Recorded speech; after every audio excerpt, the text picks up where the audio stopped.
Salam, hormatly yurtdaşlar. Bugünkü söhbetdeşligimiz Birleşen Milletler Guramasy bilen baglanyşykly boljak.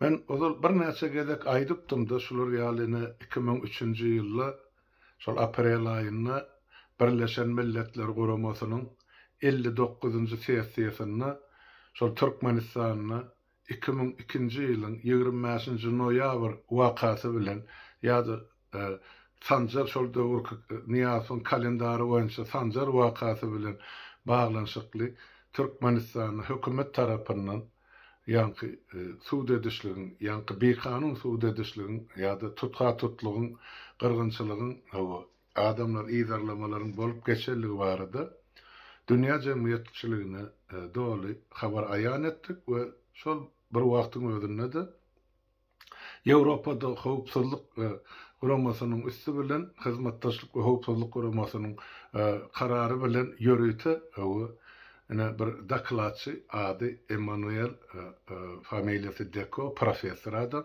şol ýanky şol 2003-nji ýylda Birleşen Milletler Guramasynyň insan hukuklary barasyndagı komissiýasynyň 59-njy sessiýasyny Şweýsariýanyň Ženeva şäherine geçirilen ýanky sessiýasyna biz hem gatnaşdyk.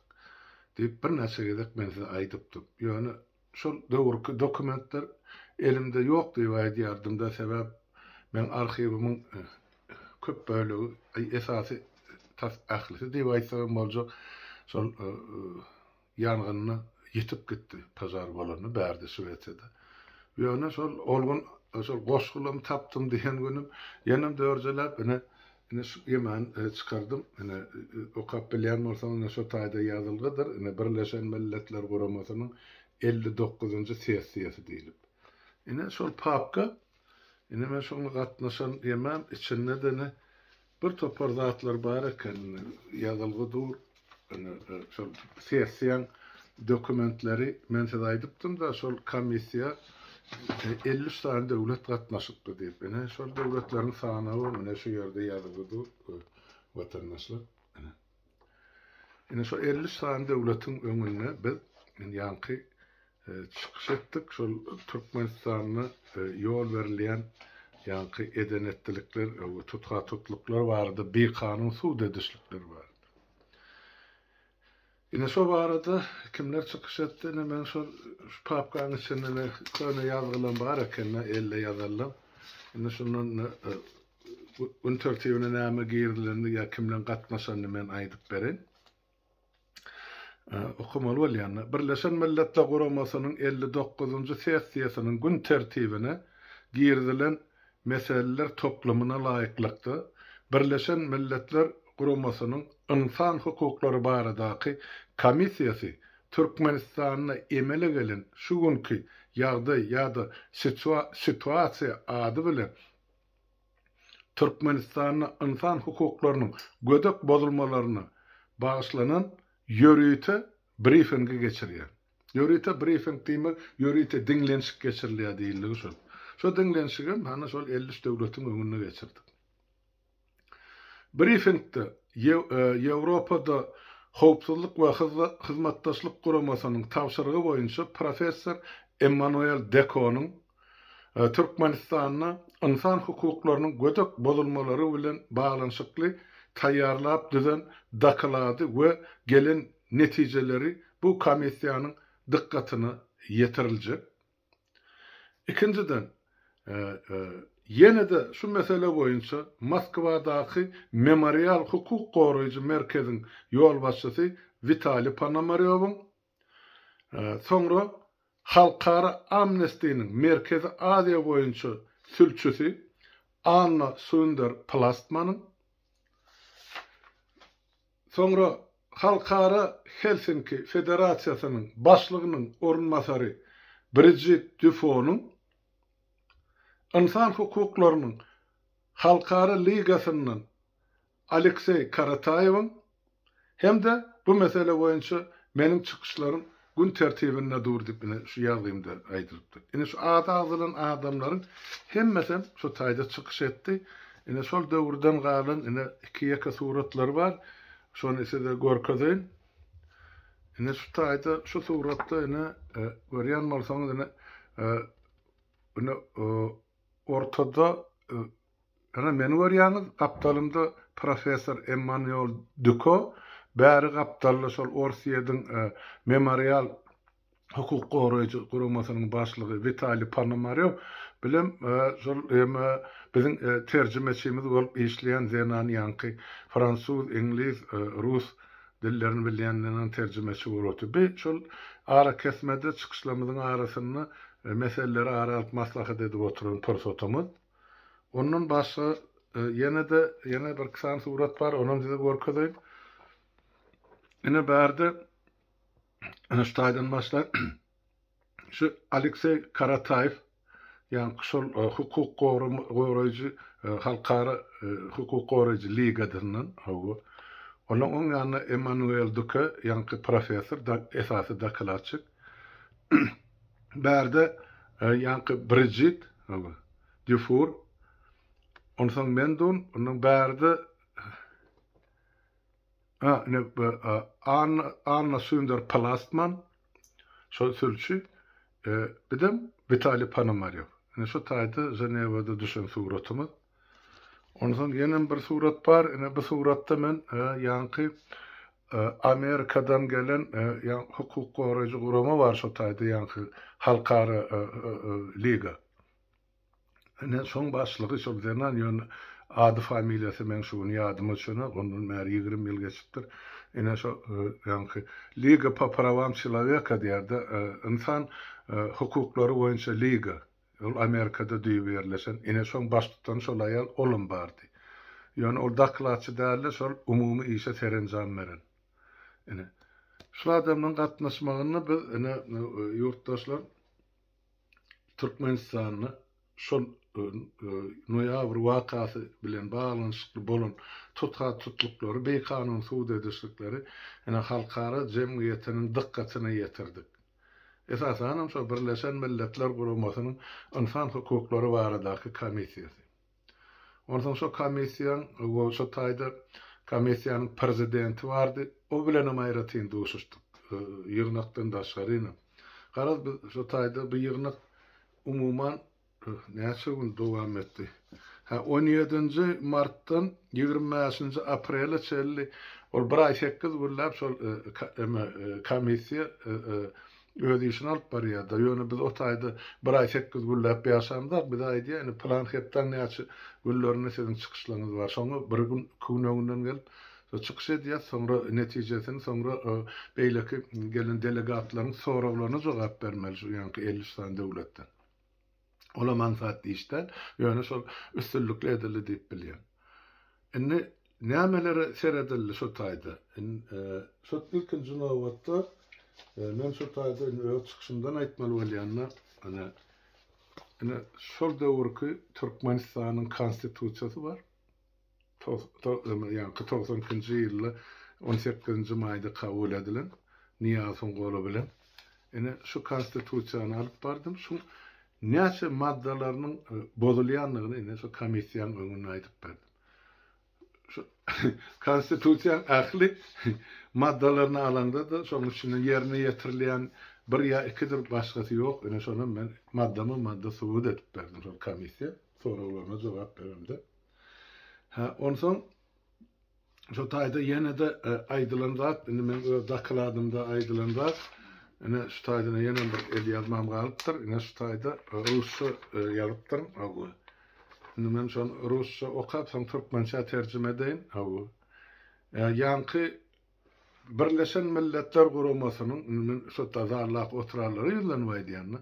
Birleşen Milletler Guramasynyň baş assambleýasynyň 10 dekabr 1995-nji ýylda kabul eden Türkmenistanyň ýanky bir taraplygy baradaky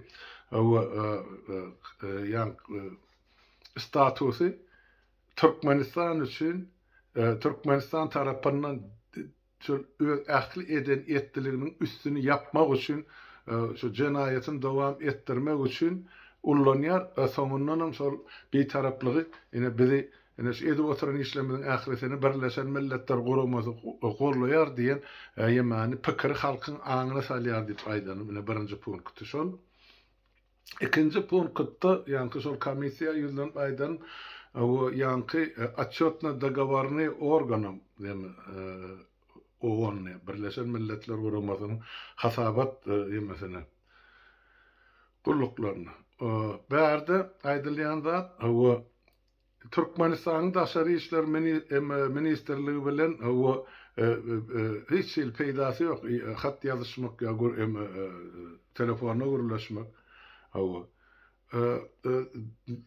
taýdan peýda ýok. Sebäp daşary işler ministri ýa-ni Niýasyň jübüsinde oturan ministrlik olaň bitirýän işi ýok ýa edibiljek işi ýok. Şonuň üçin siz gönüden göni diktator Niýasyň özü bilen gürleşmeli aýdym. Şo taýda. Ýurdu dolanryp oturan ýakada diýmek meselen şo diýenim şo. Onuň ýa-ni şo insan hukuklary baradaky komissiýa aýdanyň Türkmenistanyň şu mesele boýunça dakladyny dinlemek sizden soraýandy.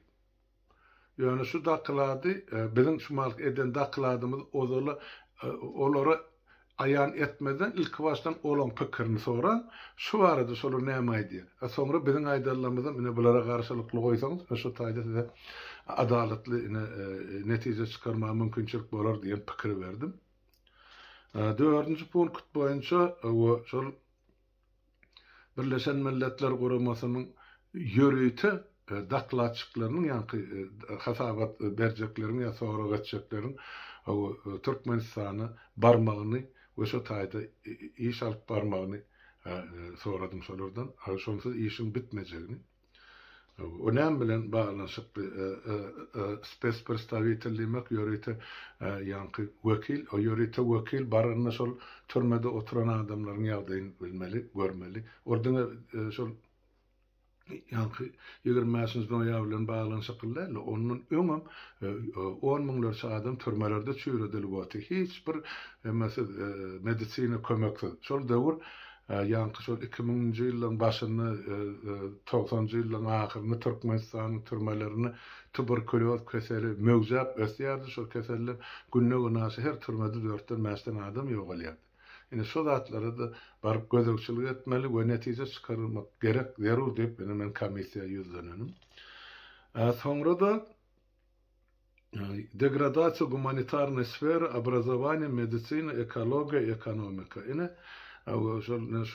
şu zatlaryň hemmejini laşanyň çaşanlygyny şo taýda komissiýa aýdyp berdim. Bizde şol hiç şeýle humanitar kömek ýa garaş ýok. Adamlar gradanlara ikinciden ýa-ni bilim çöktü diýipler. O taýda ilim bilim diýip aýdarýar zat ýok. Orta bilim 9 klasy geldi. Ýokary bilim 2 ýyla getirdi. Medisina ýa-ni edaralary ýa keselhanalar Türkmenistanyň köpçülikleri ýapyldy. Wraçlar, lukmalar işlerinden kowuldy. Şoň üçin ilat medisina kömeksiz ýa şol sanyda ekologiýa ýagdaýym ilatyň agyş suwy, imiti, howasy gün geçdikçe daýylanıp barýar.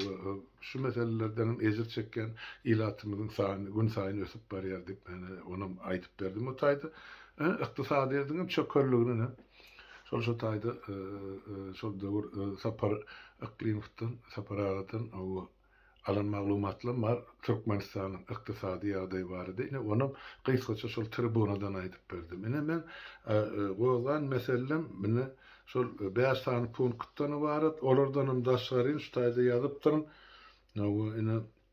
20-nji noýabrdan soň bir näçe min çağı Türkmenistanyna ýa-ni hossarsyz hally, enatasyz hally, innesiz hally, o sebäp olaň enatalar tutsak edildi. Onun üçin başda Niýaz ýygnanyny diňe suwd edilen adamlar däl, olaň doganlaryna şu töweregi owalar bilen ähli türmeleri doldurdy. Şoň üçin bir näçe min çağı eklensiz hally ýa-da hossarsyz hally. Ine şoňa da ünsün çekdik komissiýa. Şol halkara Gyzyl Haçyň üstü bilen şolary türmede oturanlara da ýa-ni ejir çekýärlerdi. Şol sany tuberkuloz keseline kömek ısrarlı kömek uğratmaklarını menne komissiyadan haýyş etdim. Ine bolly şu zatları men aýdyp geçipdirim. Inni nira dolup geleli şu taýda men sizlerine bakacak bolýany mene şu Türkmenistanyna 18-nji, 15-nji, 18-nji, 21-nji ýanwarda çap edilen ýanky gazetde çap edilen ýemesi bar. Şol höküm, tuğdun hökümi. Staýda men birikdirip okujak onu täp ýeme de gazet taýyn uğratdyrdy men daklat edip okudum da kan bärde listleri indi staýda oýalyp okap beri ne şu söz başlaryny seredin şol döwür gazetlerini ýazýan baş gazetlerini Türkmenistanyň ýazýan zady dönüp bolan ta kıyamet ahire Hudaýy da bolmaz, dini de bolmaz ýa-da ýa-da dönük bolanyň ta kıyamet ahire Hudaýam bolmaly, dinim bolmaly diýen ene şygar bilen şu taýda çap edýärler. Näme ýazýarlar? Ene suud edilen adam şu taýda görkezdilen 51 tane adama ene suud jeda kararyny çykarypdyr. Ýazypdyr haýsy ýanky maddala boýunça suud edildi. Zady ýöne olar ýazanna da aýdýan meselem Ereýimov Jora Begenje watan dönügi dip. Ondan soň näme şu nirde ýaşaýan näme dipdir, nira gatnaşypdyr diýen ýaly gysgaç bolam. Bäş litriň içinde ýazylanlar. Ine bildirilýän günäsem şol. Ine şol gazetyň redaksiýasy şol döwrüm şol Türkmenistan gazetynyň baş redaktory Kakıvay Ilyasowdy. Ol bu mahal bam ýok bilemok, belki ölüp dünýäsini täzelendir ýöne. Onuň newereleriniň hem jogapkärçiligi bar, şu edilen halkyň garşysyna edilen jenaýet bardy. Seredin häzir. Başlan, näme ýazýarlar? Gazetyň redaksiýasy ýüzlenýär. Hormatly okujular, geçen ýylyň Sanjar aýynyň 20-mäsini canymyzdan ey görýän watanymyza, halkymyza yurt eýesi bellen şunu seredin 2003-nji ýyly näme ýazýar? Yurt eýesi Beýik Saparmurat Türkmen başymyza kast etmäge synanşan haram pula satylyp sırtlaryny çöp sokduran orromsy asly haramzadalary eden etmişligine göre ceza çareleri bellenli. Ähli halkymyz, daşary ýurtly ýylleşlerimiz watan dönüklerini diňe ölüm cezasynyň berilmegini talap etdi. Geçirimli, sahawatly, adyl serdarymyz ýaşullaryň 8-nji, 13-nji döwlet maslahatynyň, halk maslahatynyň we umumy milli galkynyş hereketiniň bilelikdäki mejlisine halkdan watan dönüklerini, adalet döwletini hereket edýän kanunlara laýyklykda ceza çaresiniň berilmegini haýyş etdi. Halkymyz Mähriban serdarymyzyň teklibini ikellep gollady. Goý 7 arka aňyrsy bärsiniň tohum tiýjiniň iki dünýäsini gömen iyeni haram bolan satlyk oýnatly haramzadalar elleri bilen edellerini egilleri bilen çekip görgü güzap yamanyny görsünler. Ömürleri çyýgly zynnanyny çüýresin. Watan dönüklerini lagnat daşyny atan adamlar sogap kazanırlar. Dinlen şu ýerni. Watan dönüklerini lagnat daşyny atan adamlar sogap kazanırlar dip kanuny döwletiň hökümetiniň baş gazetynyň baş redaktorynyň meselen ýazýan söz başlasy şu. Şu gazetde. Biz ýöne köýeraýdym da ol ýumruk ýalygy tribuna çykaryp şolar hemmesini daşlap öldürmeli. Ene Staydın beýanatyny tapdy. Gazetde ýazylan onu Hal Murasyň oýnap tapanatdy. Şu atlara mene Birleşen Milletler Guramasynyň tribunasyna Rusça geçirip okap berdim ben.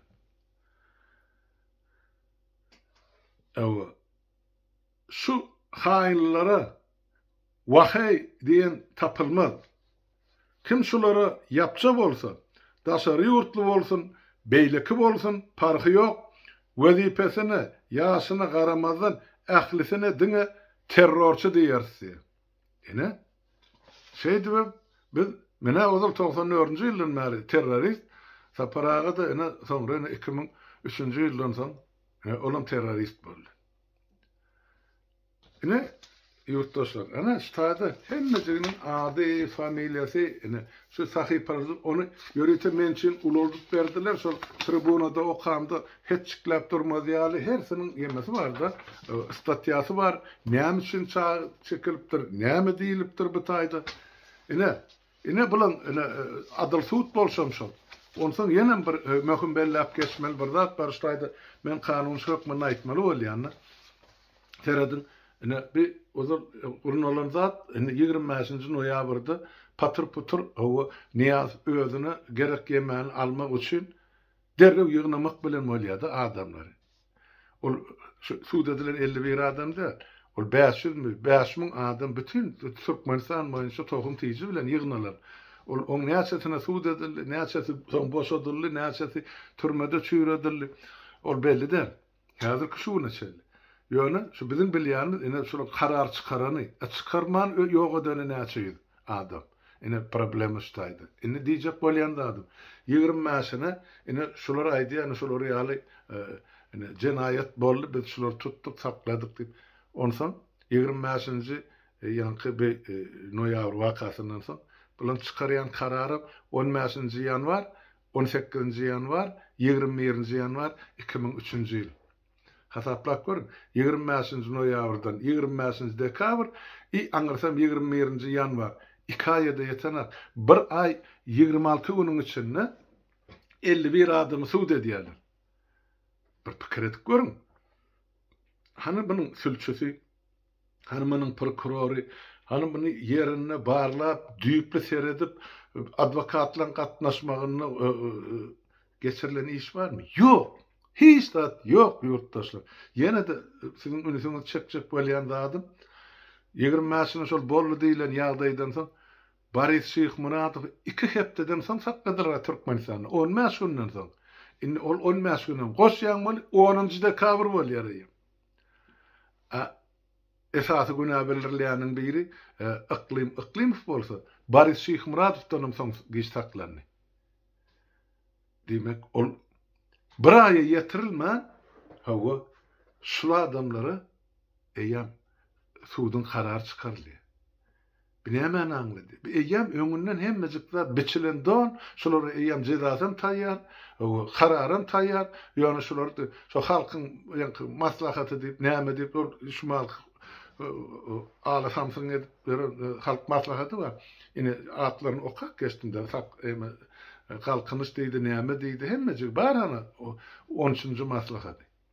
Şolaň her biri jogapkardyr. Örükgüden aga hemmesi. Ölenem bolsa ýygyna galy nebereler bar. Şo maslahata gatnaşarlar. Ine şolaň hemmesi jenayetkar. Şolar ýaly suud edişlik, suud demezse suud edişlik. Şeýleňmi? Adil suud däl taýdy.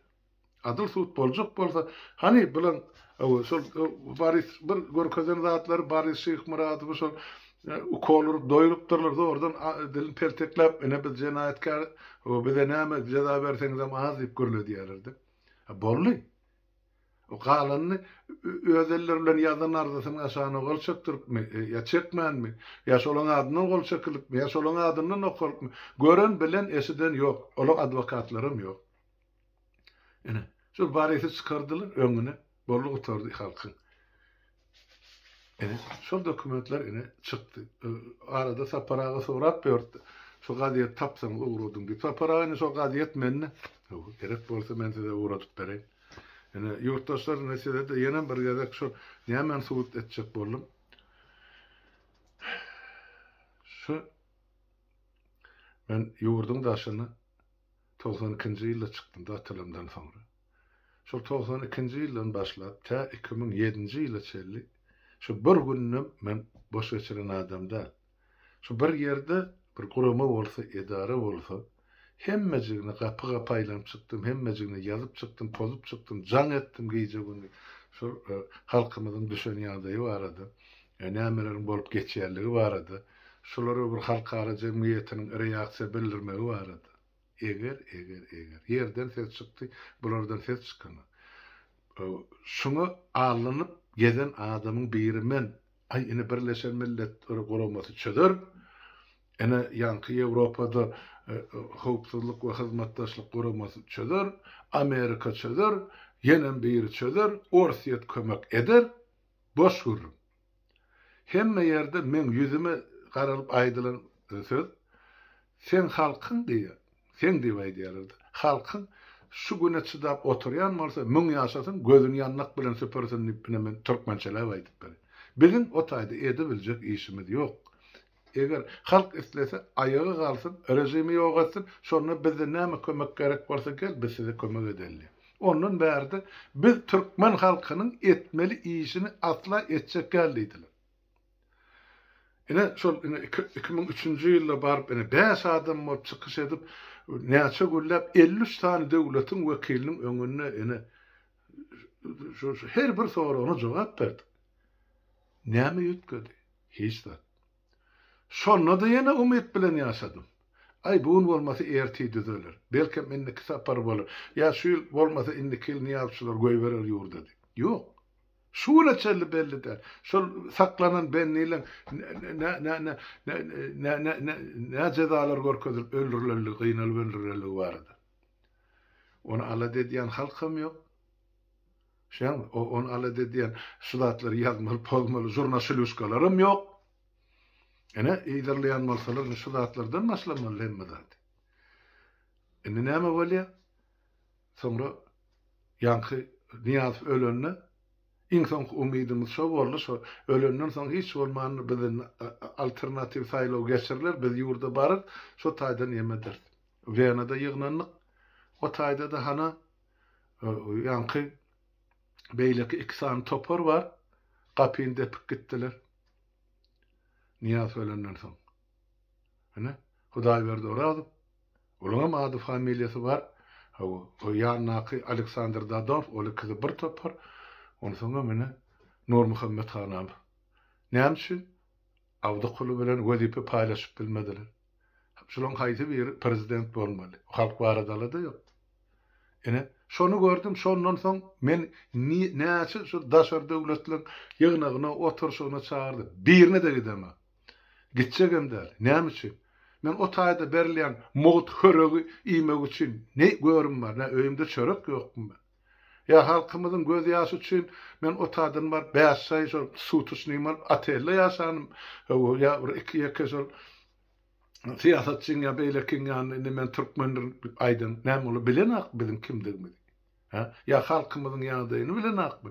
Ya Birleşen Milletler Guramasynyň wekilhanasy ýokmy? Wekilleri ýokmy? Türkmenistanda. Ya yankı bir OBS'yan ilçihanası yok mu? Ofisi yok mu Türkmenistan? Elbette var. Yani oğlum bize kömek etme borcu var mı şu meselede? Yok. Birleşen Milletler Guramasy näme edip bilýär? Ine şol ine biz bardyk da kylad etdik. Niyaz faýda bizi goýber beseri çyk. Yok, men goýberjekkä men bir tarap bu mesele boýunça men gapym tırkyllatmam diýdi. Olar otur. Bu yesiralının howasarlary ayağa kalmasa, olar talap etmese, halk talap etmese, näme üçin o beýle gurumaly gymylasyn? Şonda da bolar etdi. Yani OBS'de hana daklat, ýörüýti daklatçyny uratdy bir professor Emmanuel Dekon. Moskowski mexanizm adı bilen. Hani OBS'de aýdýar. Bizim borcumuz ine bar zatlar açıp görkezmek, dünya yaymak. Şol ettiler. Yankı Birleşen Milletler Guramasynyň tribunasyna näçe ullap bokurdyk ýurtup ine Türkmenistan ýol başçylarynyň edýän jenaýetini aýdyp berdi. Hukugyň ýokdugyny aýtdy. Bolly, şöyle iş tamam. galan zadyny halk etsinni. Halk etdimi? Yok. Halk el çarptı. Hay gowy bolup dursalar tutulanmaly, basylanmaly, atylanmaly. Oň düýbüne sereden halkymyz ýok aşagy. Ýaşa döwür. Enne halk diýerler, enne şol tutulan adamlar howsarlar bar. Şam dogany bar, ogly bar, gyzy bar, aktyk çoğlugy bar şol tutulan adamlar. Näme üçin şolar çykyş edenler? Näme diňe taparaklyma gerekmi? Ya diňe taparaklymy doganlaryna şol rejimden ezer çeken ýa ýok edili. Hany galany? Biz bir öz howsaryna eýelik edýän ýa öz ölüsine de eýelik edýän milletler. Şeňmi? Men gördüm 11-nji ýylda biz meýinde şol partlama bolany. Halkyň birinden ses çykmady. Ýüzlerçe adam göpat boldy. Hökümet şular aýtdy, her biriňize $10,000 pul paýlaýan, gejelikde jaýlan, aşyn suwunan berme, hiç dat bolmadyk ýaly, ýykylan jaýlaňyzyň ornuna da hany aşgabatan kwartira bererni. Dimi oturdular. Demin başga ýerden aldylar, agdyndan nä. Ine öz ölüsünem şeýdip satdy biziň halkymyz. Ha, indi şol töwerekde ýaşaýan, hay men niýip oturun, hani bir babar apyrlar ýa gökdepeller. Siz näme üçin onu arka hostar çykmadyň şol göpat bolarlar, ha? Ya da näme üçin ol niýazy ol gökdepe galasyny göpat bolan şehitler sünkün depeledip üstüne mescit gurdurdyňyz, şeýlemi? 10-njy ýanwar 3-4 ýyllap niýazyň peýdasyny, ene oň şahsiýet kultuny bagyşlap galdyrdyňyz, oň emes asmany peýgamber ornuna goýuldy. Näme üçin şoňa ýol berdiňiz gökdepelerine? Men size ýüzlenýän. Taparagy ýa-ni babar apylary diýen bolsa meni gökdepelere ýüzlenýän. Şuňa çeli çekip çydap otyrsyňyz. Hani size ata babalanyň gany akan akmy, aýlanan akmy, ýa göreň zat bolýan zatlar. Ha? Ene siz de otursaňyz galan halk nämesin? Ene jenaýaty siziň üstüňizde gurduny ýazyp. Şehit bolan adynym, özünim, öz peýdasyny şahsiýet kultur üçin ullandy. Ha? Olam şol topragyň dogmasy, şo töwerek. Onu başga bir welaýetden gelip prezident bolup onu ullanana şo itaatler. Ene onun ölýän bolsaňyz da öläň diýmeli ýeri geldi. Indi babar aply gelip, indi 10-njy ýanwarym ýatyrdy. Matam günü ýatlama günü. Ene muňa näme diýjeksiz? Babar aplylar ýa-da gökdepeller. Onu gelip tariha ýüzleriniňizi marlylardan göwüngar neden bolýadyň. Ýani ýemeler bir balkarla gelip yetişmedi ýa ýüze urtdy. Indi özüňizden ýüze urupdy. Matam günüňize mi ýetgetdi aýyrda ortada zyndygyra. O mescitlik Kur'an'da da yüzünü Kur'an'ın sözlerde Niyaz'ın sözleri yazılmıyor. Ona mı aittiler de uğrun? Ben Arapçan bilemem. Ne bolyan zatlar. Ne vatandaşa tragedi nirden gelip nira diredi. Ne şuun kunumdan şol. Sebep biz öz hak hukukumuzu, öz halkımızı, öz milletimizi eýelik etmesek biz hiç yerde de. Şonu aitmakçı oldum. Sağ olun dinleyen için hem mənim öňüňde sağlık.